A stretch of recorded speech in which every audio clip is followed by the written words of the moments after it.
Hello बच्चों, अपनों ने कई दिन पहले क्लास 10th में काम किया था प्रश्नावली नंबर 8 का, जो कि ऊंचाई एवं दूरी से संबंधित है।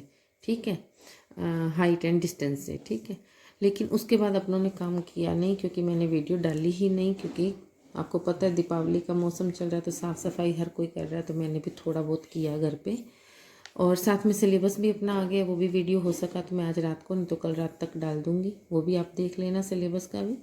अब जो प्रश्नावली नंबर एक्सरसाइज नंबर 8 अपनी चल रही है 8 नंबर, उसमें मैंने क्वेश्चन नंबर 5 तक काम कंप्लीट करवा दिया था आपको। ओके, अब क्वेश्चन नंबर 6 से शुरू करना है, तो आप इस काम को देखना, होमवर्क करना और रिवीजन भी, एक तरह से होमवर्क के साथ साथ रिवीजन भी करना। जो कोई डाउट हो वो बताना, मैंने कहा पूरा करने की कोशिश करूँगी। और लाइक करना, सब्सक्राइब करना, शेयर करना। ओके बेटा, सबसे पहले तो काम करते हैं अपने। तो क्वेश्चन नंबर 6 जो है उसमें दिया हुआ है कि दो पोल हैं हमारे पास, जिसकी हाइट है फर्स्ट पोल की 20 और दूसरे की अपने पास 14 है, यानी एक बड़ा एक छोटा है। तो हम क्या करेंगे इसमें, पहले बड़े वाले को छोटे वाले के पैरेलल लेके चलेंगे वो तो। अब अपने को और क्या दिया है कि दोनों पोल जो हैं वो दोनों पोल एक तार के द्वारा उनके सिरे बंधे हुए ऊपर वाले, यानी शीर्ष तार से बंधे हुए। हमें इस तार की लेंथ फाइंड करनी है, तो कैसे करेंगे हम, थोड़ा सा ध्यान से और रकम को पढ़ना। उसमें दे रखा है कि दोनों सिरे जब बंध जाते हैं तो ये जो सिरा है ये क्षैतिज यानी हॉरिजॉन्टल के साथ, अब हॉरिजॉन्टल तो वैसे तो नीचे है, लेकिन हम पैरेलल लाइन लेके हॉरिजॉन्टल वाली एक लाइन लेट कर सकते हैं, उसके साथ 30 डिग्री उन्नयन कोण बना रहे हैं। ठीक है, तो ये 30 डिग्री का एंगल ले लिया। अब बात आती है कि हम इस हाइट को कैसे निकालें, हमें तो पूरा 20 दिया हुआ है, तो बेटा एक पोल अपने को 14 है, तो हमने पैरेलल लाइन लेके चले नीचे वाली ज़मीन के साथ, तो ये पैरेलल है तो नेचुरली ये भी 14 की लाइन यहाँ पे कट होती है। तो शेष कितना बच गया अपने पास, 6 बच गया। तो ये 6 मीटर तो इसका परपेंडिकुलर आ गया, क्योंकि राइट एंगल ट्राइंगल की शेप ले चुका है। ओके, ये 6 मीटर तो अपने पास आ गया परपेंडिकुलर। बेस हमें पता नहीं, लेट कर लिया x, और हाइपोटेनस की वैल्यू हमें फाइंड करनी है जो तार की लेंथ है। ओके, तो तार की लेंथ ए बी है, परपेंडिकुलर अपने पास ये लाइन 6 मीटर की आ गई। और अब थोड़ा देखो कि हाइपोटेनस और परपेंडिकुलर में कौन सा अपना रेशो लगा सकते हैं। तो रेशो आता है अपने पास साइन थीटा का। साइन थीटा इक्वल टू लंब अपॉन कर्ण, यानी परपेंडिकुलर अपॉन में हाइपोटेनस। तो क्या हो जाएगा, परपेंडिकुलर की वैल्यू 6 है और हाइपोटेनस की वैल्यू अपने पास ए बी है, और साइन 30 है, साइन 30 की वैल्यू 1/2, तो 6/AB। क्रॉस मल्टीप्लाई करेंगे तो अपने पास 12 मीटर इसका आंसर आ जाएगा। ओके, अब क्वेश्चन नंबर 7 जो है, थोड़ा सा ध्यान से, उसमें वो क्या कह रहा है 7 नंबर क्वेश्चन में, हमें कह रहा है कि यदि किसी मीनार की आधार से इसको हमने मीनार ले लिया, मीनार यानी ऊपर एक लंबी बिल्डिंग, ऊंची बिल्डिंग, ठीक है, जिसकी अपनों ने हाइट ले ली h लेट करके चले। अब वो कहता है कि इससे a डिस्टेंस पे और b डिस्टेंस पे दो अपने पॉइंट हैं अपने पास, उन दोनों पॉइंट्स का जो कोण है उन्नयन कोण वो 60 डिग्री एंड 30 डिग्री है। अब बात ये आती है कि हम a लें या b लें, जो दूर वाला है उसने लिखा है बीच में a is greater than b, यानी कि a बड़ा है, नेचुरल है, a दूरी तक जाएगा, लंबी दूरी तक जाएगा, तो a की वैल्यू तो 30 डिग्री। अब आप ये भी देखो, अपने कई बार ये कंफ्यूज हो जाते हैं बच्चे कि एंगल कौन सा बड़ा लिया जाए। तो बेटा थोड़ा ध्यान से देखो, मान लो एक ये लाइन है, ये दूर तक गया, तो ये एंगल थोड़ा देखो संकरा हो गया। अगर हम नज़दीक जाते हैं तो एंगल बड़ा हो गया, तो एंगल बड़ा ये वाला होता है, जो दूर जाता है वो संकरा यानी छोटा हो जाता है। ये संकरा हो गया, ये बड़ा है, तो जो संकरा एंगल है यानी जिसका स्पेस बिल्कुल छोटा है, ये वाला, ठीक है। अब ये कंपैरेटिवली बड़ा है, तो बड़ा वाला एंगल नज़दीक रहता है और छोटा वाला एंगल दूर तक चलता है। तो ये अपने पास क्या आ गया, 30 डिग्री इसको लेट कर लिया और 60 डिग्री इसको, क्योंकि ए वाला जो है वो 30 डिग्री है, ए लेंथ वाला, हाई डिस्टेंस वाला, ए डिस्टेंस बी से बड़ा दिया हुआ है, और बी वाला जो एंगल है बी डिस्टेंस वाला वो 60 डिग्री है। ओके, अब बात फिर आती है कि इसमें रेशो कौन सा लिया जाए, तो खुद ही देखो, एक तो अपने को बेस की वैल्यू पता है और एक अपने को परपेंडिकुलर की, तो नेचुरल हम 10 वाला वैल्यू यूज़ करेंगे।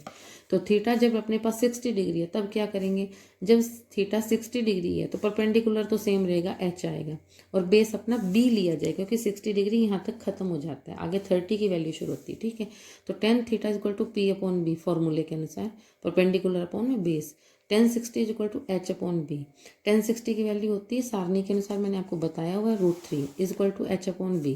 तो एच इक्वल टू क्या आ जाएगा, बी इंटू √3, ये फर्स्ट इक्वेशन डाल के छोड़ देंगे। ओके, अब बात आती है आगे कि जब थीटा अपने पास 30 डिग्री होगा, 30 डिग्री, तब भी वैल्यू वही लेनी है, परपेंडिकुलर अपॉन में बेस वाला। तो tan 30 equal to H upon a. H तो हो गया परपेंडिकुलर और ए अपन यहाँ से यहाँ तक, क्योंकि 30 के लिए पूरा एंगल यूज हो रहा है, पूरा ट्राइंगल, ठीक है। तो tan 30 equal to H upon A. tan 30 1/√3 table से is equal to H upon A. तो एच इक्वल टू क्या आ जाएगा, ए ऊपर चला जाएगा क्रॉस मल्टीप्लाई में और अपॉन में √3 आ जाएगा, सेकंड इक्वेशन, ठीक है। अब इसके बाद अब इक्वेशन नंबर फर्स्ट और सेकंड का अपने को मल्टीप्लाई कर देंगे, ठीक है। तो लेफ्ट का लेफ्ट में मल्टीप्लाई हो जाएगा, राइट का राइट में। तो इधर हो जाएगा h² is equal to b√3 into a upon √3।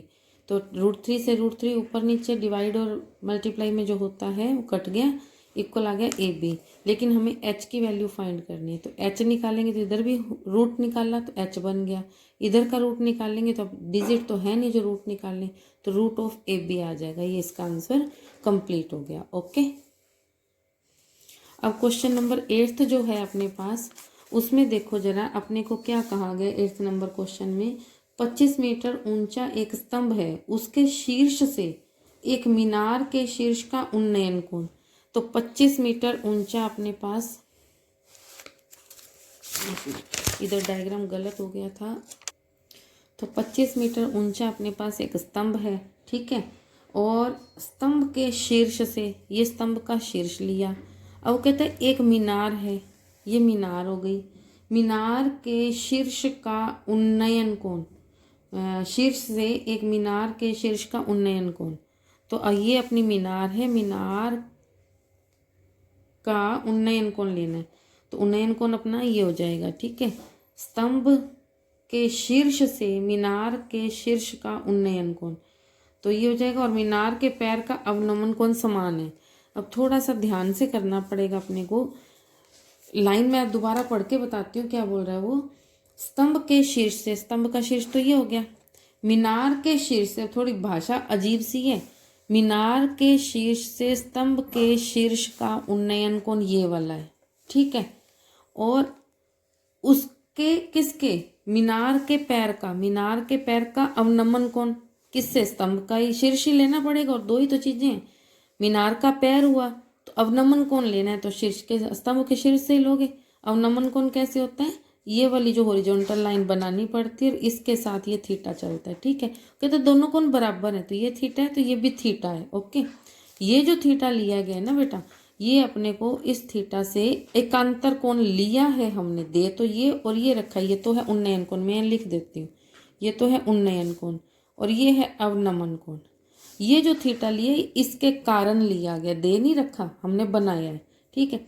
अब उसने पूछा क्या हमसे, उसने ये पूछा है कि आप ये दोनों कोण समान हो तो हमें मीनार की ऊंचाई निकालनी, मीनार की ऊंचाई ये वाली निकालनी है अपने को, ई से ए तक की दूरी, ये ए लिखा है, ए से ई तक की दूरी निकालनी है अपने को, हाइट निकालनी है, ठीक है। अब बात आती है कि हम करें कैसे। ट्राइंगल ए बी सी ले लो पहले, ए बी और सी, ये राइट एंगल ट्राइंगल नजर आ रहा है आपको। तो tan थीटा, क्योंकि हमें परपेंडिकुलर, इसको हमने h लेट कर लिया। अब थोड़ा और देखो, स्तंभ की हाइट अपने को 25 दी है, 25, ये लाइन इसके परपेंडिकुलर चल रही है, यानी कि ये दोनों आपस में पैरेलल होगी। तो जितनी हाइट इसकी है उतनी हाइट ये वाली लाइन की होगी, तो ये भी 25 हो गई। अब ऊपर वाला सिरा हमें पता नहीं, तो हमने लेट कर लिया h। हम ए बी सी ट्राइंगल ले रहे हैं, राइट एंगल। तो tan theta equal to h upon x, लंब अपॉन आधार, ठीक है। अब लेना है ट्राइंगल कौन सा अपने को, CDE। CDE कौन सा अपने पास, CDE, तो ये भी राइट एंगल ट्राइंगल बन गया। तो अब इसमें लेंगे हम, तो क्या बन जाएगा अपने tan theta is equal to 25 upon x, यानी कि 25, तो ये परपेंडिकुलर अपॉन में बेस यानी x। ओके, अब इधर भी tan थीटा था, इधर भी tan थीटा, दोनों साइड बराबर है ना, तो दोनों साइड बराबर, इक्वेशन फर्स्ट और सेकंड को बराबर रख दिया, इक्वल रख दिया। तो h upon x is equal to 25 upon x. अब तो x से x कट जाएगा, तो h इज इक्वल टू 25 आ गया। तो 25 कहाँ भरेंगे, यहाँ पे h की जगह, हमें h की वैल्यू मिली 25। तो डायग्राम से देखेंगे तो 25 तो पहले से ही था, 25 और आ गया, टोटल कितना हो गया बेटा, 50 हो गया। मीनार की हाइट अपने पास 50 आ गई। ओके।